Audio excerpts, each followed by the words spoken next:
Hey guys, ये मेरा YouTube channel है और इस वीडियो में आपको बताऊंगा कैसे आप कुछ बातों का ध्यान रख करके बड़े अच्छे नंबर ला सकते हैं। तो चलिए दोस्तों, आगे बढ़ने से पहले मैं आपको बता दूं कि मैं 10 साल से भी ज़्यादा इंटरनेशनल न्यूज़ पढ़ता रहा हूँ। बाहर कंट्रीज़ का क्या एजुकेशन सिस्टम है वो सब देखता रहा हूँ, इंडिया का एजुकेशन सिस्टम क्या है वो सब देखता रहा हूँ। और काफ़ी अच्छे दोस्त हैं मेरे जो काफ़ी इस तरह की चीज़ों में मेरी हेल्प करते हैं, जो काफ़ी पढ़े लिखे हैं। तो चलिए आगे बढ़ते हैं। दोस्तों, एक बड़ा सवाल उठता रहा है कि हमारे देश से हर साल जो है पढ़े लिखे गधे क्यों निकलते रहते हैं। वो एक परफेक्ट साउंड आदमी क्यों नहीं निकलता, एक परफेक्टली एजुकेटेड पर्सन क्यों नहीं बाहर आता एक हमारे एजुकेशन सिस्टम से। तो दोस्तों, इसकी जो शुरुआत हुई थी ये हुई थी 1967 में, जब बंगाल में नक्सलबाड़ी जो एक आंदोलन हुआ था, नक्सल आंदोलन, वहाँ से शुरुआत हुई थी, जब बहुत सारे यूथ जो थे, जो पढ़ रहे थे, वो नक्सल आंदोलन में कूद पड़े थे।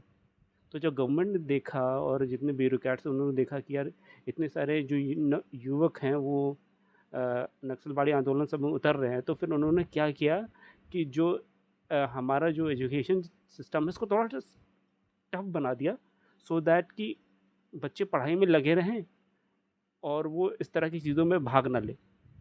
पढ़ाई को मुश्किल कर दो ताकि बच्चे जो हैं वो जो बाहरी चीज़ें हैं उस पर ध्यान ना दें।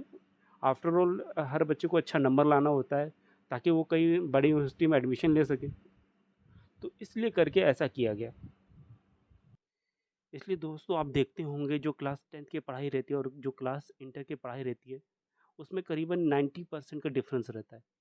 जब क्लास 10th में आप रहते हो तो बड़े इजी इजी चीज़ें चल रही होती है, कैलकुलस टिग्नोमेट्री को ज़्यादा कुछ खास नहीं रहता है। लेकिन जैसे आप क्लास 11th में आते हो, आप देखते हो कि मतलब बहुत ज़्यादा चीज़ें टफ हो जाती है, केमिस्ट्री बहुत टफ हो जाती है, मतलब ऑलमोस्ट 90% डिफरेंट हो जाता है।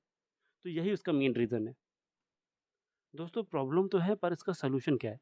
इसका सॉल्यूशन बड़ा सिंपल सा है कि आप एडवांस में ही थोड़ा पढ़ाई शुरू कर दें। मतलब कैलकुलस, ट्रिग्नोमेट्री ये थोड़ा बुक्स ले लें, केमिस्ट्री की बुक्स ले लें, कोई अच्छी बुक्स आप देख लें इंटरनेट पर। आजकल यूट्यूब में भी पूरा एक्सप्लेन किया हुआ है हर चीज़ें, आपको ट्यूटोरियल वीडियो सब मिल जाते हैं। तो वो थोड़ा एडवांस में आप पढ़ना शुरू कर दें गर्मियों की छुट्टियों में, या आपके पास टाइम हो तो थोड़ा एडवांस में ही आप एडवांस मैथ्स, थोड़ा सा एडवांस केमिस्ट्री करना शुरू कर दें। फिजिक्स तो खैर अपने आप हो ही जाता है। इसका सॉल्यूशन तो यही है कि जब आप क्लास 6 में हो तभी से आप मैथ्स और केमिस्ट्री देखना शुरू कर दें, 9th और 10th का। उसके बाद जब 9th और 10th की ख़त्म हो जाए तो उसके बाद 11 और 12 का देखना शुरू कर दें। आप यूट्यूब वीडियोस की हेल्प ले सकते हैं और गूगल पे सर्च कर सकते हैं, पीडीएफ फाइल्स आप डाउनलोड कर सकते हैं। खैर ये सब तो ज़रूरी है ही है, लेकिन उससे भी ज़्यादा ज़रूरी है, अगर आप इंग्लिश मीडियम से हैं तो इंग्लिश इम्प्रूव करना।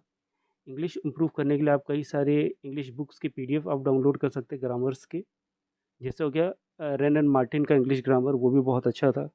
आप बहुत सारे इंग्लिश ग्रामर की बुक्स जो है पीडीएफ डाउनलोड कर सकते हैं। पर अगर आप चाहें तो बुक आप खुद खरीद लें। बुक में क्या होता है कि आपको मार्किंग करने की सुविधा रहती है, आप मार्क कर सकते हो जो आपको टफ लगा, अपने हिसाब से कुछ नोट्स वहाँ पे छोड़ सकते हो कोई भी ग्रामर बुक में। तो आप बुक्स खरीद लें तो वो ज़्यादा अच्छा रहेगा। और दोस्तों, जो भी अच्छी बुक्स रहेंगी उनके बुक्स के लिंक्स जो हैं वो मैं अपने डिस्क्रिप्शन में नीचे दे दूँगा। आप उन बुक्स को खरीद सकते हैं, वो आपको काफ़ी मदद करेंगे आपकी पढ़ाई में। अपनी इंग्लिश इम्प्रूव करने के लिए एक कॉपी बनाएं जिसमें टारगेट रखें कि आप 4000 वर्ड लिखेंगे, और उनके साथ वर्ड्स के साथ साथ उनका एक सेंटेंस भी बनाएंगे। तो वो आपकी इंग्लिश वोकेबलरी में काफ़ी मदद करेगा। दोस्तों, पढ़ाई लिखाई तो ये एक हिस्सा है स्टूडेंट लाइफ का। आप दूसरे हिस्से की बात करते हैं, वो है अच्छा खाना और खेलकूद। दोस्तों, इंसान के जो शरीर होते हैं वो दो टाइप के होते हैं। एक जो बहुत जल्दी वेट गेन कर लेते हैं, और एक जो एकदम वेट जल्दी गेन नहीं कर पाते। अगर आपका वेट जो है जल्दी गेन नहीं हो पाता है तो बाज़ार में बहुत से ऐसे प्रोडक्ट्स आते हैं, सप्लीमेंट्री फूड्स आते हैं। मैं जैसे दूसरे प्रोडक्ट्स हो गए, हॉर्लिक्स हो गया, बूस्ट हो गया, इन सब की मैं बात नहीं कर रहा हूँ।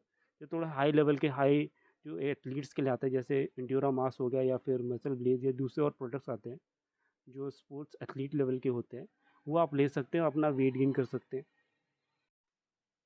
अब दोस्तों, जैसे मैं अपनी खुद की बात करूँ, मैंने बहुत सारा हॉर्लिक्स पिया है, बूस्ट, कॉम्प्लान सब ट्राई कर चुका हूँ। पर मेरा जो शरीर है वो आसानी से वेट गेन नहीं करता है, इसलिए मुझे दूसरे प्रोडक्ट जो इंड्योरा मास हो गए वो अपना वेट मेंटेन रखने के लिए, बढ़ाने के लिए लेना पड़ता है। दोस्तों, अगर आपका शरीर बहुत दुबला-पतला है तो आप टेबल टेनिस, बैडमिंटन के लिए जा सकते हैं। ऐसे स्पोर्ट्स में दुबले-पतले शरीर वाले लोगों को ज़्यादा जल्दी सक्सेस मिलता है। दोस्तों, पढ़ाई की बात तो हो गई। अब कंप्लीट प्रेजेंस ऑफ माइंड कैसे लाते हैं अपने अंदर, कैसे एक अपने आप में कंप्लीट ह्यूमन बीइंग बनते हैं, हर चीज़ में एकदम करेक्ट ओपिनियन अपना रखना कैसे करते हैं, ये भी थोड़ा मैं आपको बता देता हूँ इस वीडियो में। दोस्तों, आपने एक बुक का नाम सुन रखा होगा, रिच डैड पुअर डैड। उसके राइटर ये कहते हैं कि अगर आप किसी अमीर घर में पैदा हुए हों, तो कितने भी आप गधे क्यों ना हों, आप एंड में कुछ ऐसे डिसीजंस ले लोगे जो आपको अमीर बना के रखेगी। और वही दूसरी तरफ कहते हैं कि आप अगर किसी गरीब घर में पैदा हुए हो, तो आप जितने भी अच्छे पढ़ाई लिखाई में स्मार्ट क्यों ना हो, आप कुछ ऐसे डिसीजन ले लोगे जो आपको गरीब बना के रखेगी। तो इन दी एंड आपकी जो संगत रहती है वो आपको काफ़ी हद तक डिसाइड करती है कि आप अमीर रहोगे, गरीब रहोगे। ये सारी हैबिट की चीज़ है। तो अपनी अच्छी हैबिट्स कैसे बनानी है, चलिए इस पे थोड़ा बात करते हैं। स्टूडेंट्स, आपने अपनी लाइफ में खुद देखा होगा कि आपके सभी दोस्त अगर पढ़ाई लिखाई में अच्छे हैं तो आप पर भी उसका असर पड़ता है, आप भी पढ़ाई लिखाई में अच्छे हो जाते हो। सो आप इस चीज़ को नोटिस करो कि आप किस तरह के लोगों के साथ फ्रेंडशिप कर रहे हो। अपने दोस्तों के हैबिट्स को आप नोटिस करो। दोस्तों, आप अपनी थोड़ी रिसर्च करने के हैबिट्स बनाएं। दुनिया भर के एजुकेशन सिस्टम को देखें। अपने इंडियन एजुकेशन सिस्टम के ऊपर रिसर्च करें गूगल सर्च में। दोस्तों, अगर आपको रिसर्च ही करना है तो आप जापान और जर्मनी का एजुकेशन सिस्टम जो है वो रिसर्च कर सकते हैं गूगल पे। बहुत सारे वीडियोस आपको उसके मिल जाएंगे। वो बहुत ही अच्छा रहेगा आपके लिए, ताकि आप और ग्रो कर सकें, अपनी अच्छी हैबिट्स बना सकें। दोस्तों, अगर आप रिसर्च कर रहे हैं तो दुनिया भर की यूनिवर्सिटीज़ हो गई, यूरोपियन कंट्रीज़, जापान, वहाँ के यूनिवर्सिटीज़ में एडमिशन कैसे लेना होता है, एमबीए, पीएचडी प्रोग्राम्स, इन सब में देखें। आप बाहर की कंट्रीज़ के डॉक्यूमेंट्री मूवीज़ देखा करें। अगर बाहर कंट्रीज़ में अगर कोई प्रॉब्लम्स आती है तो उसको सॉल्व कैसे किया जाता है, वो सब देखें। टॉक शोज़ देखा करें, डिबेट शोज़ देखा करें जो टीवी पे रहती है। सो इस वीडियो में इतना ही। मैं अपने आने वाले वीडियोस में एजुकेशन से रिलेटेड, पॉलिटिक्स और हिस्ट्री से रिलेटेड और भी कई चीज़ें मैं डालता रहूँगा। आप मेरे साथ बने रहें और मेरे चैनल को सब्सक्राइब कर लें।